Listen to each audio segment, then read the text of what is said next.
In today's set review video, I look into the Eater archetype, which by default extends to some Tamers who have their own Digimon lines as well. Remember, if you're looking for some new sleeves for a certain character, look no further than this channel. Pre-orders are still running until the first orders go out, and they come with oversleeves as well. As always, if you enjoy these types of videos, do consider liking this video, subscribing to the channel, and hitting that notification bell for more future content.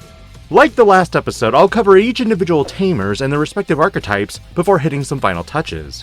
Which means, of course, the first Tamer is going to be Yuuko Kamishiro. Yuuko Kamishiro is a red-black Tamer that has a start of main phase effect, in which if your opponent has a Digimon, gain 1 memory. All turns, when attack target changes, whether it be a redirect, block, or raid kind of effect. By suspending this Tamer, your opponent's Digimon effects don't affect one of your Digimon with Greymon in its name, or the CS trait, and gets plus 3000 DP. I'm getting Yuuko vibes here, but this is specifically against Digimon effects. Interestingly, this Tamer sports an inheritable in which all turns, once per turn when attack targets change, if this Digimon is Eater Eve, one of your Digimon gets plus 3000 DP for the turn. But more on the Eaters later. Yuko is partnered up with rizegreymon, a red-black variant that deviates from the traditional red-yellow rizegreymon you see with Marcus Damon. This Digimon digivolves from any level 4 Digimon with Greymon in its name, or the CS trait for a cost of 3. Worth it? I can absolutely see it. When digivolving, if you have one or fewer Tamers, from your hand and without paying the cost, you may play one red or black Tamer with a play cost of 4 or less, or one Tamer with the CS trait. And suddenly, BT1 Akemi could see a spike with the fact that this Digimon has an inheritable security attack plus 1. Meaning with this Digimon, Tai, and security attack plus 1 Greymon, you could have a 5 security breaker Gaiomon. Speaking of which, the newest Gaiomon has similar costs to some of the best Gaiomons in the game, and digivolves from any level 5 Greymon named Digimon, or a Digimon with the CS trait for a cost of 5. Again, Skull Greymon making a comeback for me in the main deck? Doubtful. When digivolving, you may unsuspend one of your opponent's Digimon, then this Digimon may attack. All turns, once per turn, when attack targets change, this Digimon gains piercing and plus 5000 DP for the turn. Did I mention, this Digimon has raid and reboot. Now all that's missing is a level 5 Greymon with a trashing security effect, especially if you can get taunt in play. With Yuuko Kamishiro, this Tamer doesn't have an exact Digimon line, at least based on the few articles that I could find about this Tamer, but is a 3-cost white Tamer that has an on-play effect, where you reveal the top 3 cards of your deck, and adds 1 card with the CS trait among them to the hand, before bottom decking the rest. Its Your Turn effect reduces the play cost by 2, when any of your Digimon or Tamers with the CS trait would be played by bottom decking this Tamer. Man, a lot of Tamers this set make me think of Akemi from BT21. But moving to the next Tamer with an inheritable effect, Arata Sonata is going to play dual roles in not just Diaboromon support, but Eaters as well. This 4-cost black Tamer is a memory fixer, and has an opponent's turn effect where by suspending this Tamer, you can redirect the attack target to one of your Digimon with the unidentified, or the CS trait. Honestly, I was expecting more with this Tamer, mainly because your Diaboromons can be given blocker already. That being said, this also does mean that you can focus more on aggression now with the original promo, and have redirect into your other Digimon to then spawn more tokens on deletion to finish the game. It's a thought, but for the new mainline items, oh boy. Let's get right to this. Tsumemon is the next level 2 of the set, and has an effect where your turn, once per turn when any of your Digimon with the unidentified or CS trait are played, you draw 1. While not busted to the same levels as keramon, the fact that you can get 2 draws once is still pretty good. The keramon is the newest searcher of the deck, looking at the top 3 cards to add 1 Arata Sonata, and 1 card with the unidentified or CS trait among them to the hand, before bottom decking the rest. Can you say Powercraft BT5?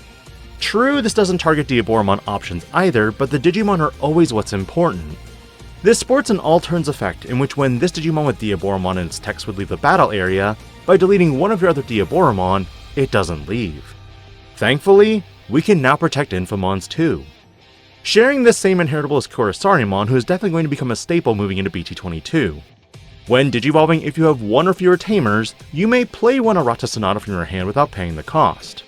This means unlike BT5, who just restricts it to just 1 Tamer play, you could be doing 2 with this Digimon.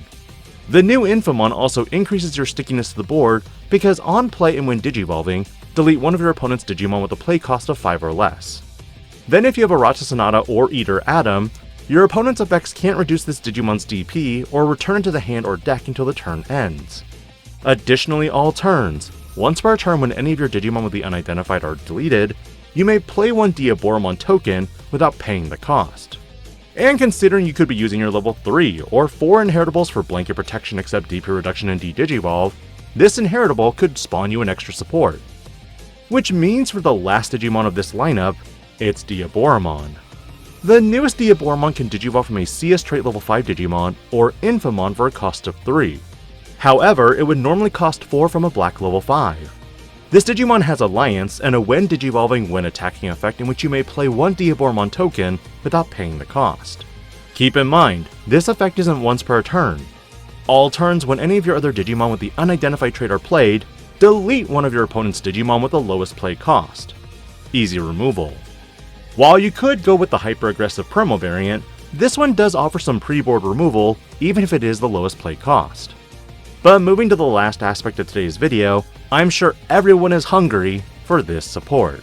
With Akemi Suedo, this tamer has a your turn effect in which when any of your Digimon with the Eater trait are played. By suspending this tamer, gain 1 memory.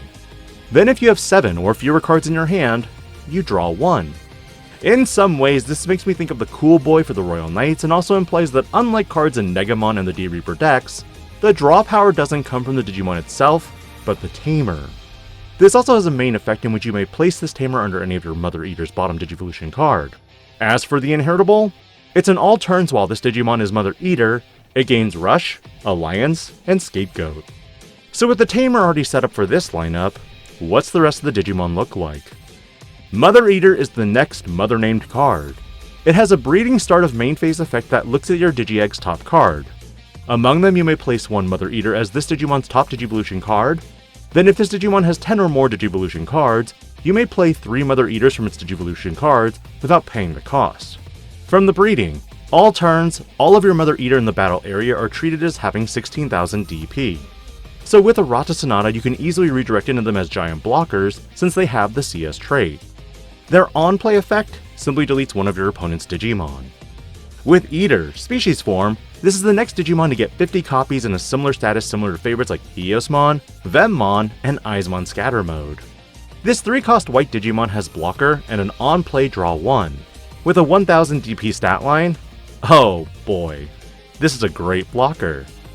The inheritable for this levelless Digimon is going to be a breeding your turn effect, in which when any of your Digimon with the Eater trait would be played, you may reduce the play cost by 1. Eater human form has the same inheritable and can Digivolve from the species form for a cost of 2. When Digivolving, you may place one Eater species form from this Digimon's Digivolution cards as the bottom Digivolution card of one of your Mother Eater in the breeding area. Ah, that's simple enough, though you only have 4 copies to play with. Your turn once per turn when this Digimon checks your opponent's security cards, you may play one Tamer card with the CS trait from your hand without paying the cost. This is a little nutty considering you can play anything, from Mirai Mikagura to Arata Sonata to even Yuko Kamashiro. Which is why Eater Eve comes into play because this levelless Digimon can Digivolve off Yuko Kamashiro for a cost of 3. This Digimon has Raid, and an on-play and when Digivolving effect that until your opponent's turn ends, one of their Digimon can suspend. Then if this Digimon has no Digivolution cards, you may place one Yuko Kamashiro from your hand or trash as this Digimon's bottom Digivolution card. Neat. You're guaranteeing getting back Yuko because the all turns effect is one that plays out Yuko from the sources without paying the cost when this Digimon would leave the battle area. And because we have Eater E for Yuko, logically this also means that Eater Atom will debut. This Digimon has the same Digivolution ability from its Tamer, tucking it under from the hand or trash as the bottom Digivolution card, and playing it when this Digimon would leave the battle area. The only difference is, unlike Eater Eve, you delete a play cost 7 or lower Digimon, and the Digivolution cost is a little higher at 4 memory instead of 3. All in all, with a heavy influence of Cyber Sleuth for the next set, we're definitely going to see more interactions with sets across different archetypes. And honestly, I'm interested to see how Eaters will fare up in the up-and-coming meta. But with Liberator, Waifu Tax, and Eaters, what's next? Stay tuned, because we're taking a break from Cyber Sleuth for some Atmon support. This is DIGI-PANDA, logging out.